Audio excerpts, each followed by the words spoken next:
Welcome back to another video, and in this video, as you see behind us is our big barn, and we have a plan with it. Again, we have said this many times, the plans with this barn, but this time we're talking just about the upstairs, not the downstairs. And the plan for us is to make the upstairs into a guest place, so for guests to stay. So it's 2 extra guests that don't have a space in the house, and we don't want them to sleep on air mattresses and everything to be crammed up because Despina's family is coming. So this means we have a lot of requirement for space. But before we get started with that, we did some other things today and we're going to show you that first. But if you're not interested, skip ahead. You can skip through the video to the actual explanations of the upstairs. But yeah, let's get on with the other work.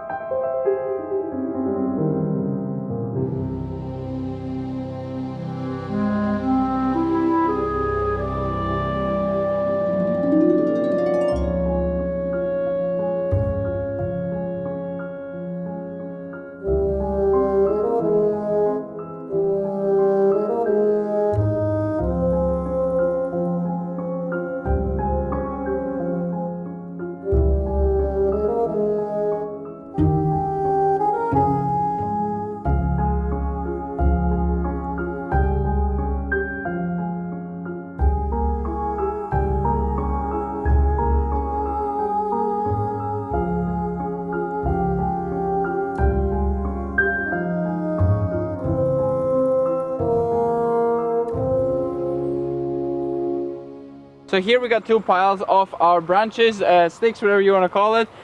We didn't get to film the start of it because he was eager to work and he was just there. I catched him, I helped him, and then Despina arrived with the camera. So we just got going back home, but we're gonna film the rest of it, of course, as well. And we have to cut the ditch there to get some more firewood. I think we're gonna be pretty good for firewood this year. This is already a lot of sticks, probably a few lines in our little barn there. We're gonna fill up with just these sticks. We have all the piles plus all the wood, so yeah.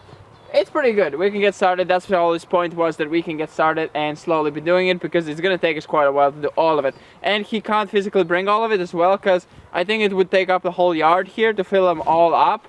So yeah, it's good. But I guess we could spread the piles out in multiple places. But this is the best place because we're close to the barn and electricity. So, yeah, plus he couldn't get another pile because it was too muddy, so he only could get one. He just left with this. The ground was frozen in the morning, but I guess it unfreezed too quick with the sun. So let's move on.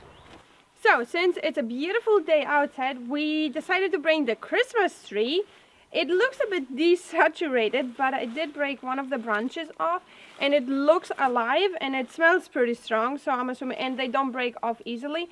Plus, the needles don't come off when I go over it, so they go some, but usually, if you shake those trees after Christmas, a few weeks after, they all fall off, so I'm assuming it's still alive, but it does feel pretty dry, so we left it outside in the sun. We did plan to plant it, but we are not sure where we want it. Plus, we're not sure if the ground is fully unfrozen. So it's gonna stay out here until the sun sets, and then we're gonna bring it in the entrance hall. And yeah, it's gonna transition, and then it should be able to be planted. Now, lastly, let's go quickly to Spucky, and I have kind of figured out a small remedy for her and see how she's doing. Before we go inside to Spucky, we have left the rest of the crew outside, which they are quite stuck here because they know that we have filled up the feeders with hay, but we have closed the door so they enjoy a bit of the sunshine outside. We did not let Spucky outside because we just want to keep her energy and not need to go outside, run around. There's, as you can see, not too much grass anyways for her. And yeah, the rest of the crew is doing perfectly fine. They're all very nice and healthy. They're running around. They're pretty active and happy. So let's go now to Spucky. Spucky? You okay? She's enjoying the sunshine. As you could see, she was also enjoying some of the sunshine, yes. And I have made her a mixture of dried tea. I have put, most importantly, oregano, which is a natural antibacterial, anti-inflammation as well. Multiple things. And I have put some chamomile because I harvested quite a lot, so I can give her some. Plus another white flower that I harvested way too much. So it's kind of 1.5 spoons of oregano, and then a bit of chamomile and the other white flower. And she loves it. I don't mix it with water, this one, because it's like hay, anyway, it's dry. And then on top of this one, we also give her minerals with some oats. She's fine, she's eating, and yeah, I think we saved it. We saved her, and she's a fighter, and yeah, hope she's gonna be fine. But now let's move on to the actual plans of this video. So while we're here in the goat house, this was our first idea to convert this upstairs into a guest house. Like, this whole building would make a nice tiny house, But as you can see, we're using it for storage, first of all. And it's pretty hard to come up here. There's no actual stairs, there's just a ladder. And you're on top of a goat shed. So I think that, first of all, is not why I don't like it. I could convert it pretty nicely and seal the goat shed part away fully. But then you still need a hatch, you need a proper floor. And my biggest problem is, first of all, these two beams in the way, but I don't want to take these away. The roof could survive without them, but I have them just so it's nice and strong. And then also you're gonna knock your head all the time because the walking space is literally like 1 meter in the middle and that's it. So I think you could live up here, you could convert it, but it would be pretty cramped and pretty tiny. And this one is much more functional as a storage. You can cramp things up into the corners and fill this whole thing up. Versus the other one is way more better for this. So let's go to the big barn and explain you exactly our plan. Keita?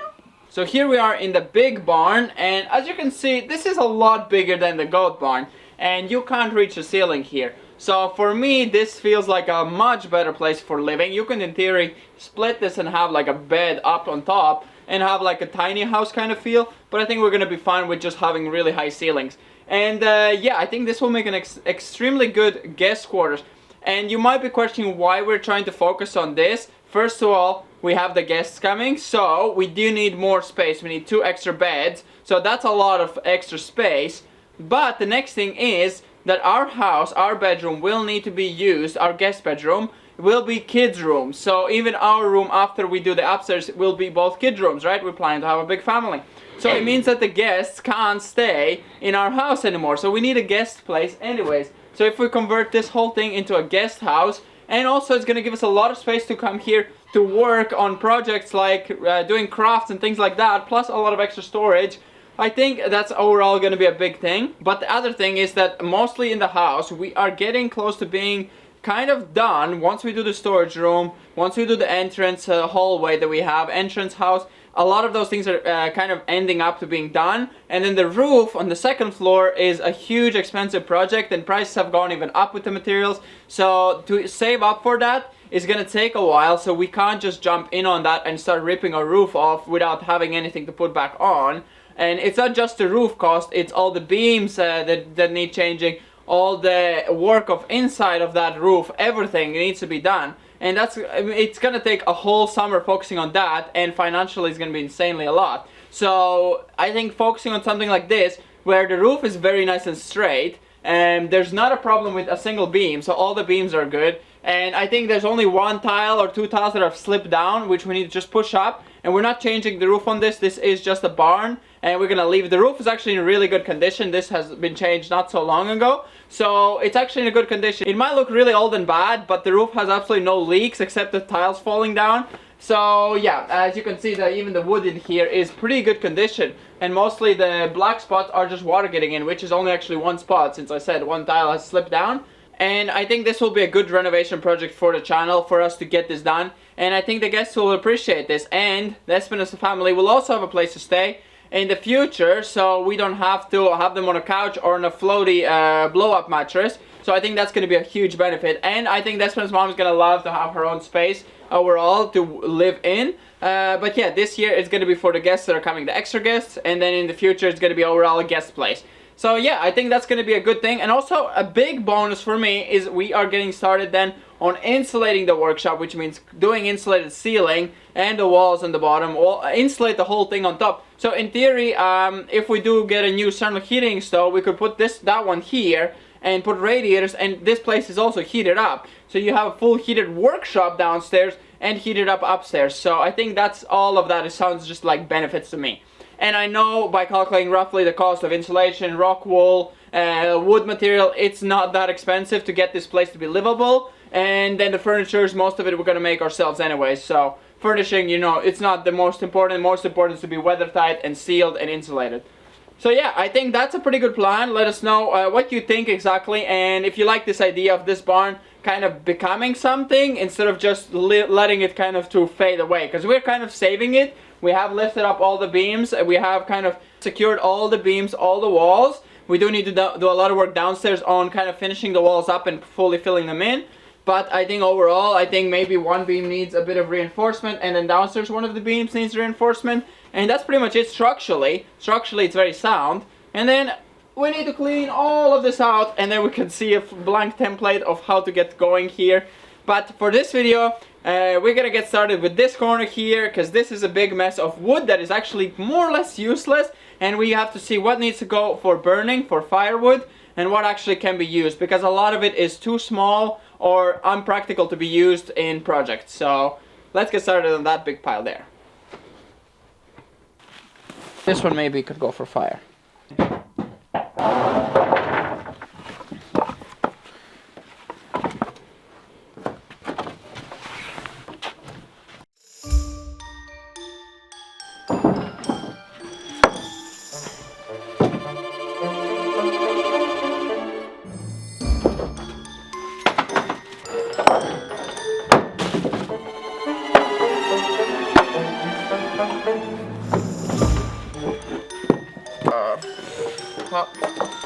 Why did that even end up upstairs?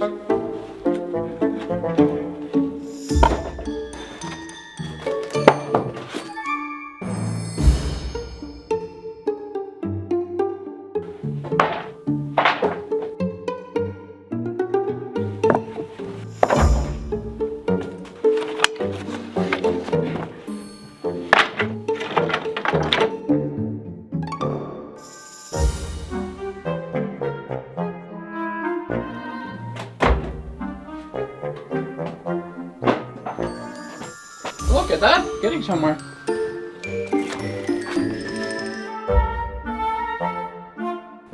There's the up the stairs.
Okay, that's it. Nice.